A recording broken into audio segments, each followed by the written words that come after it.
Have you ever wondered why a good scary story can make your pulse race, even when you know with certainty that you are completely safe? It's not weakness.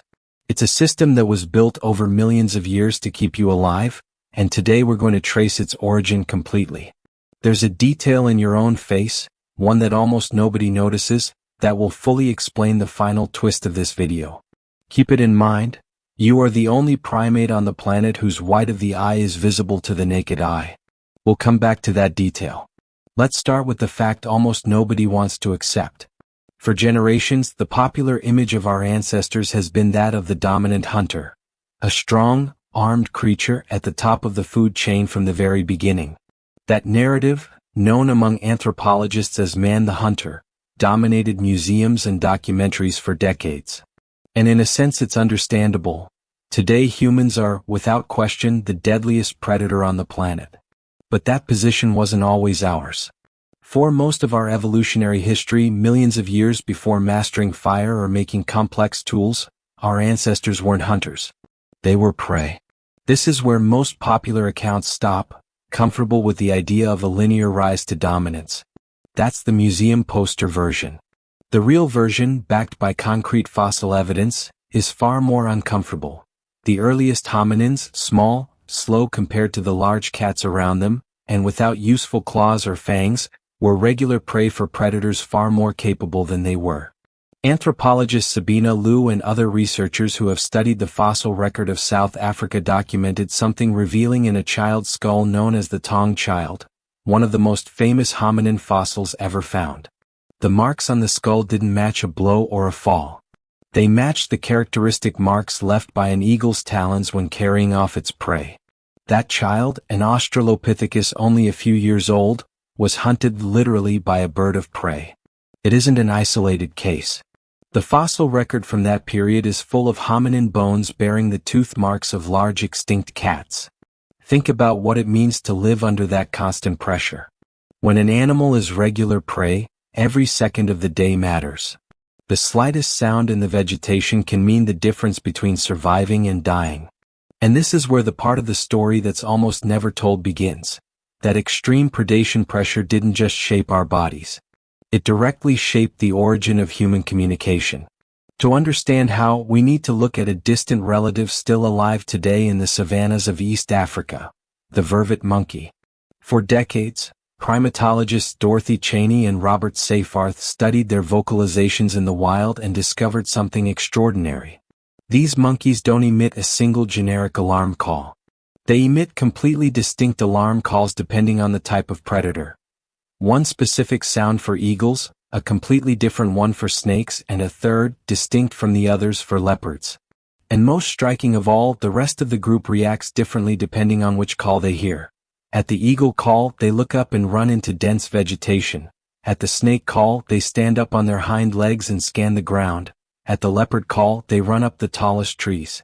That isn't a simple, contentless, emotional cry. It is, in its most primitive form, a referential system. A specific sound that points to a specific category of danger in the outside world, exactly the same principle a human word uses. Researchers who study the origin of language call this referential proto-language, and many consider that alarm systems like this one, shaped over millions of years by the urgent need to communicate quickly and precisely what type of threat was approaching, were one of the foundations on which complex human language was built. What's interesting is that this type of call doesn't appear only in vervets. Other species of primates and birds, subject to comparable predation pressures, have developed alarm systems with a surprising degree of internal structure. Some studies of warblers and other understory birds have found that certain alarm calls combine smaller elements, almost like syllables, into distinct sequences depending on urgency and threat type. It isn't language in the full human sense, but it is exactly the kind of combinatorial structure that linguists consider a plausible precursor to syntax. Small units combined according to rules to generate new meanings. Now, here is where most people assume something incorrect, and it's worth carefully taking apart. The popular belief is that human language arose mainly to cooperate in hunting, to coordinate an attack on large prey. That's the intuitive explanation and the one that shows up in most documentaries. But if that were the whole explanation, we should see communication systems just as sophisticated in other successful social predators, like lions or orcas, which have hunted in groups for much longer than we have. We don't see that. Lions coordinate complex hunts with an extremely limited repertoire of signals.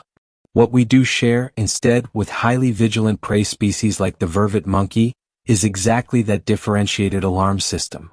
The pressure that built the first foundations of something like language was not, according to this evidence, the thrill of a successful hunt.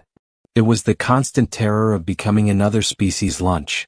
There's even an additional detail that reinforces this idea, one rarely mentioned outside academic circles. When researchers compared the relative size of different brain regions between primates living under high predation pressure and primates living in relatively safer environments, they found a consistent correlation.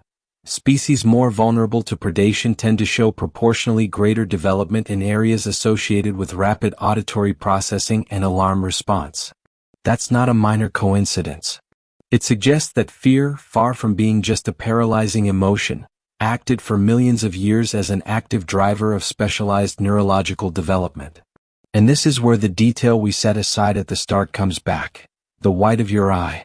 Almost all primates, including chimpanzees and gorillas, have a dark or pigmented eye sclera, barely distinguishable from the iris. Humans are a striking exception. Our sclera is white, bright, and extremely visible even from a distance. For years this was considered a simple evolutionary accident with no clear function. But a group of researchers, among them Michael Tomasello, proposed what is now known as the cooperative eye hypothesis. That white sclera isn't an accident, it's a tool for silent communication. It lets other members of the group follow the exact direction of your gaze without you saying a single word. Imagine the value of this in a group of highly vigilant prey. If you spot suspicious movement in the bushes, you don't need to shout or make a sound that could also alert the predator to your exact position. You only need to direct your gaze.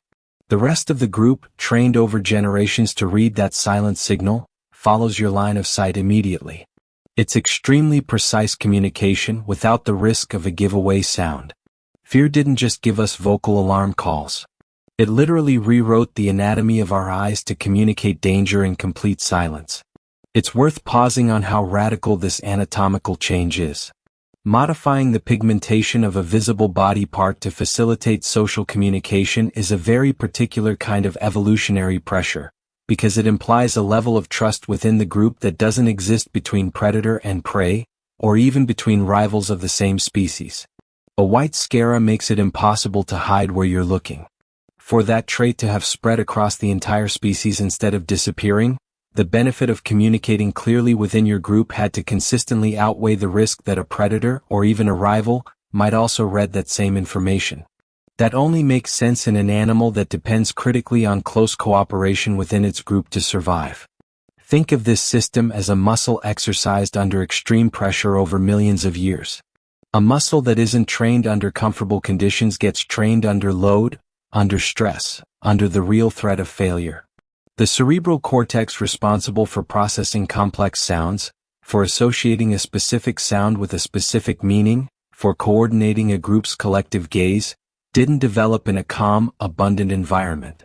It developed exactly the opposite way, under the constant pressure of an environment where making a mistake meant dying. Over time, that referential alarm system, combined with silent visual coordination, began expanding beyond its original function. Signaling immediate danger was no longer enough.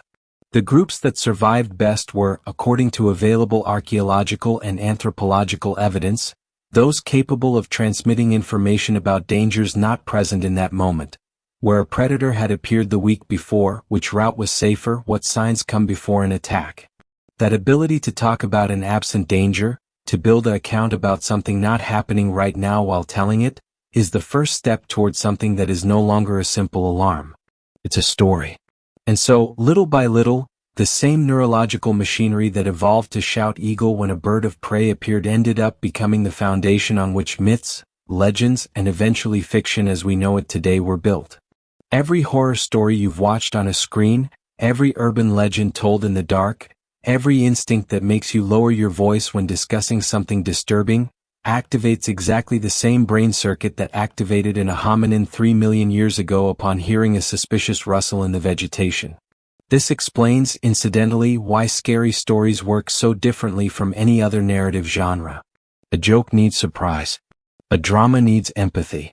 A horror story, by contrast, needs to activate the same threat detection system your ancestors used to survive on the savannah, and it does so with astonishing efficiency.